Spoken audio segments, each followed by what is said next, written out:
Now to a live picture outside of the New York courthouse, where Sean Diddy Combs' bail hearing is scheduled to begin. We'll go to that story now. Combs' lawyers have asked the judge if the music mogul can be released as he awaits sentencing. This comes after a jury reached a verdict in his sex trafficking trial, clearing the hip-hop mogul of the most serious charges.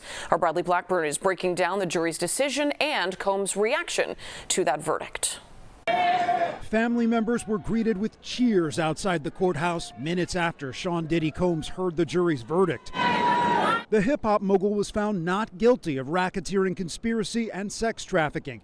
He was found guilty of arranging transportation to engage in prostitution. The government has to have their tail between their legs. This is just a huge loss for them. They went out on a limb, and the jury, saw it the way the defense saw it. Prosecutors tried to convince the jury Combs was the leader of a criminal enterprise, one that forced women into abusive sex acts during drug-fueled parties he called freak-offs. Whether or not the freak-offs cross that line from maybe morally questionable or seriously questionable to illegal, I think that's where things broke down for the prosecution. The government's star witness was Combs' former girlfriend, Cassie Ventura. Her attorney said she's in a good place. She was pleased that he's been found guilty and held responsible of 2 federal crimes, something that he's never been held responsible in his entire life. The verdict is seen as a big win for the defense. Combs' attorney said argued the freak-offs were consensual and accused the prosecution of putting Combs on trial for his lifestyle.